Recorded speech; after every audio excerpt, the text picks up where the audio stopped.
Untold Stories. Hey guys, welcome back to my channel. I'm AllisonAlanna. If you're new here, welcome to my channel and consider becoming an alligator by hitting the subscribe button. If you're a returning subscriber, thank you so much for always tuning in. So we're back in action. I know it's been a couple of, maybe a little over a week since I posted a video, and I've been posting really slowly this month, but we're back and I am ready to resume on with my story times. We have quite a ways to go, but we're gonna get through this really soon, before the end of the month for sure. And I'm a little congested because I kind of been like under the weather a little bit. Like I get seasonal colds, and this one has been like really bad. So I'm feeling somewhat better, and we are officially back in action. So let's get into the story. So as you know, Talkwin kept the baby. Talkwin decided that even after all of her efforts were being made to terminate this situation, this pregnancy, Talkwin decided that she was going to keep the baby. But doing so also came with a cost. See, Talkwin lived very close to Randy. And even though her and Randy had kind of like separated at the time, Talkwin was still in the area. Talkwin was still bumping into Randy all the time. Talkwin ran into Randy and Beulah at the grocery store. Talkwin ran into Randy while he was driving up and down the road, and she was driving in the opposite direction. Talkwin ran into Randy almost everything she did, or every place she went, it was there. He was just like a bad rash. Like anything she did, anywhere she went, he was always just there. So Talkwin had a really hard time with that, because she kind of just wanted Randy to kind of like disappear. Like she just kind of felt like talking to Randy or seeing him daily was a constant reminder of their fair relationship and the innocent child that was coming into a situation where they wouldn't have a two-parent household off the back, you know. So Talkwin just kind of it was difficult to deal with seeing him all the time, because they would literally walk past each other, drive past each other like they didn't know each other. It was just not the ideal environment. So Talkwin started to do things like go to her parents' house and stay there for like a week or two, or on the weekends and stuff like that, just to be out of the area, to be away from him. And at the times when Talkwin was gone and away from that area where she didn't have to see him, it was great. She didn't have a lot of issues. She felt more at peace. She felt at ease. But as soon as she would return back home and end up running into him, she would feel really uneasy all over again. So this continued for a while. And eventually, as Talkwin's pregnancy proceeded, her and Randy began to communicate. Randy always had this thing where he would show up to Talkwin's house at random times, whether it was day or night. Especially if Randy was intoxicated, Randy would always leave wherever he was, having whatever drinks and whatever fun he was having, and decide to come to Talkwin's house to antagonize her. It could be 1 a.m., 2 a.m., 3 a.m. He would always find Talkwin's home. So initially, when this became like a really repetitive habit, Talkwin would let Randy sleep on the sofa, and she would go into her bedroom and lock the door. Randy was kind of trying to ease his way back in. It appeared that Randy and Beulah weren't doing so well, because just like Randy was all over the place dating and seeing whomever, so was Beulah, according to Randy. Randy came back to where he knew it was good at with Talkwin. So anyways, this proceeds for a while. Randy begins to tell Talkwin that he wants to have a relationship with her, and that he wants them to get back together. Talkwin is, of course, very skeptical, because, I mean, who can really trust a man like Randy? When you are having a baby by somebody, you definitely want their love and support, really heavy on the support, right? So when Randy was making some effort Talkwin didn't really know where things was going to go, but Talkwin was willing to at least entertain some of the conversation, and they went on, you know, like on this like test level situation. And of course, Randy failed because Talkwin went to the doctor one day, and Talkwin had got an exam done, and the doctor had told her that she wasn't 100% sure without complete testing, but she thought that Talkwin may have had a an STD. So Talkwin was very upset about this, and she did not wait to get the result. She actually just approached Randy, and she told Randy that there was potentially an issue, and asked Randy had he been messing back around with the Beulah or any other person. Has he been to the doctor? Has anything been wrong with him? He stated that nothing was wrong with him, that everything was okay. And Talkwin was still very upset about the situation. You see, Talkwin knew that she couldn't trust Randy, but she at least still wanted to get his point of view on things while she waited for the test results. So they talked and about that, and eventually Randy had stated to Talkwin that night that he had somewhere to go. He had told Talkwin that night that he had to meet up with Beulah because Beulah also wanted to have a discussion with him and that he would see her later. So Talkwin said Talkwin wasn't very happy about that, but she understood, and she, you know, went about her way. Later on that night, Talkwin begins to call Randy, and Randy is not answering the phone. In fact, Randy's phone was going to voicemail. Randy had deliberately turned off his phone because he thought that he was the big star player. You see, Randy always turned his phone off and pretended that the battery had died. Very rarely would Randy's phone ever be dead because, see, Randy was a man about his money. Randy had a job, but Randy did a lot of side jobs as well. Randy never wanted to miss a call. Randy always kept the phone on for the most part and kept his battery charged. So there was no way that he should have expected Talkwin to believe that his phone was dead. So Talkwin, being who she is, pregnant and all, Talkwin goes to see if Randy is still at Beulah's home.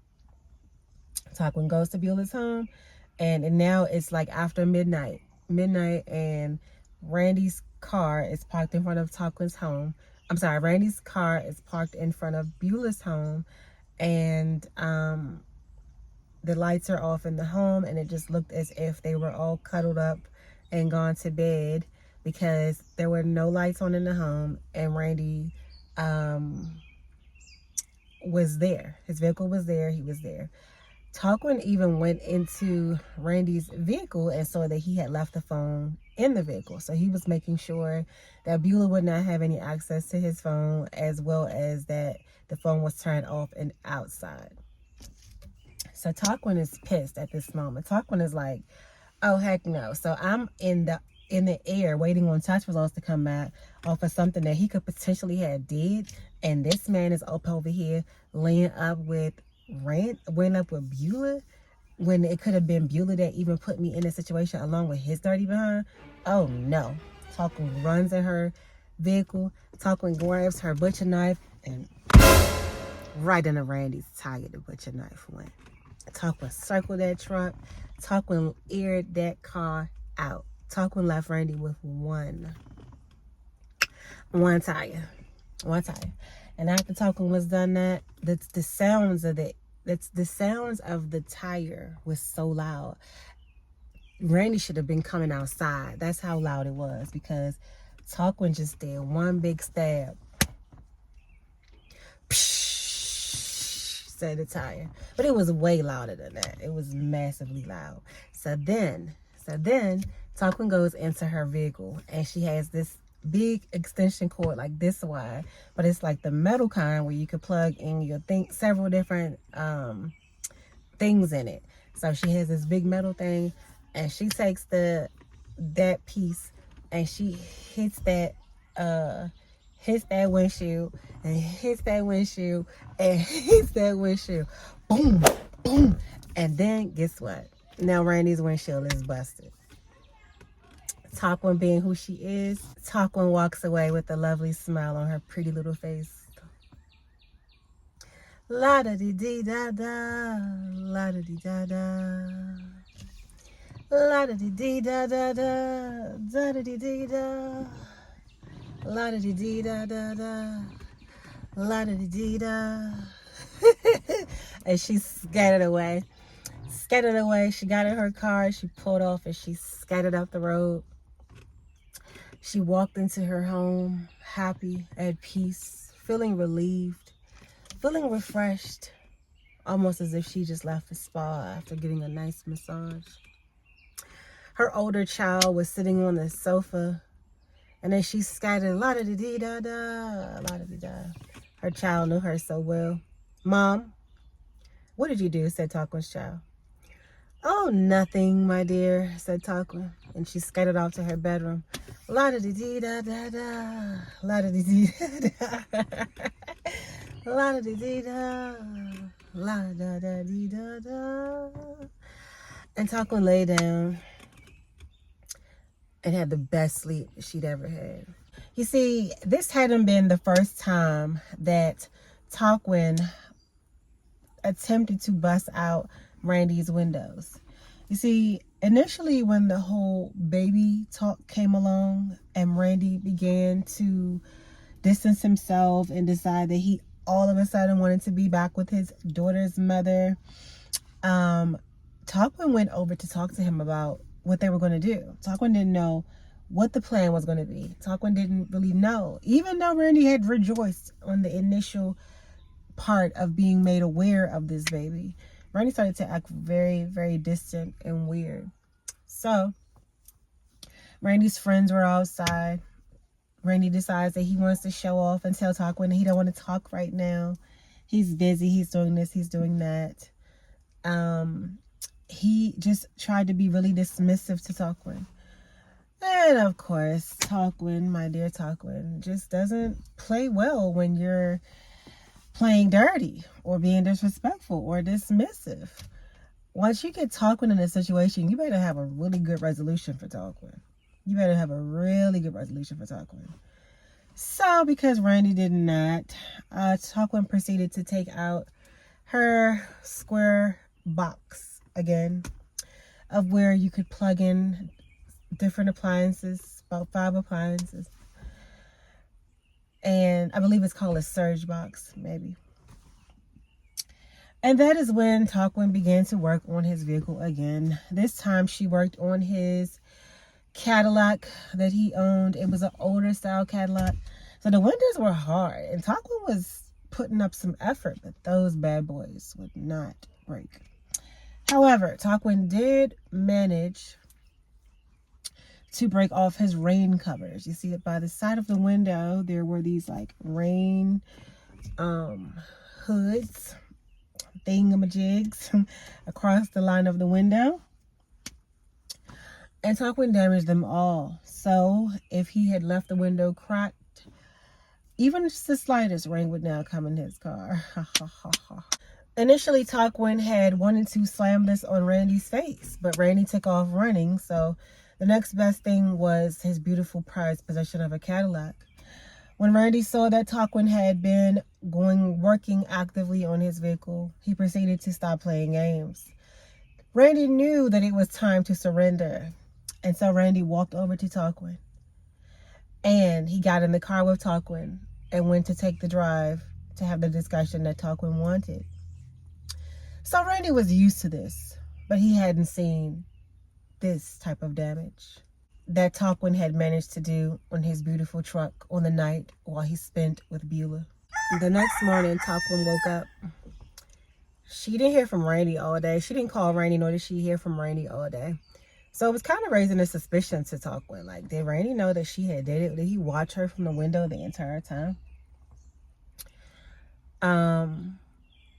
And then when she finally decided to call Randy later on that night, Randy wasn't really sure that she had done it, but he assumed that it was her.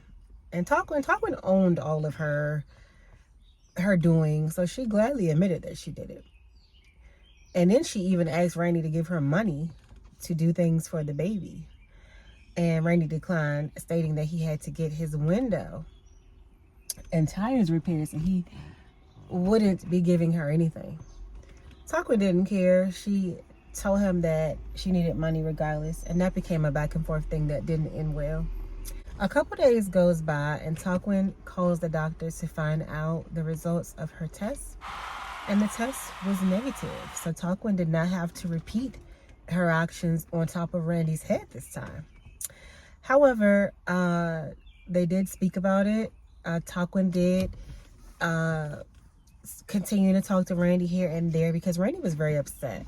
Once he knew for sure that Talkwin had did such acts, he was very upset, and Talkwin even drove past him while he was walking up the road to his mechanic shop to repair his car. And Talkwin did not want to stop to give him a ride. Talkwin was going to make him pay, because even if he hadn't done what Talkwin and the doctor thought that he had done, he still disrespected Talkwin. He was still dating the child's mother. He was still spending the night with the child's mother. And one way or another, Randy was going to pay. You see, every time he messed up and Talkwin caught him, she made him pay. And this became her delight. You see, I personally wonder, why didn't Talkwin just leave Randy? Why didn't Talkwin just not play this game with Randy? Why did Talkwin feed into this? Why did Talkwin think that every time he disrespected her by cheating, lying, scheming, disappearing, and all of that, why did she think that being violent was going to be the solution to any of this? Though I'm sure Talkwin rejoiced in her get back, it still never solved anything. I wonder what will happen next.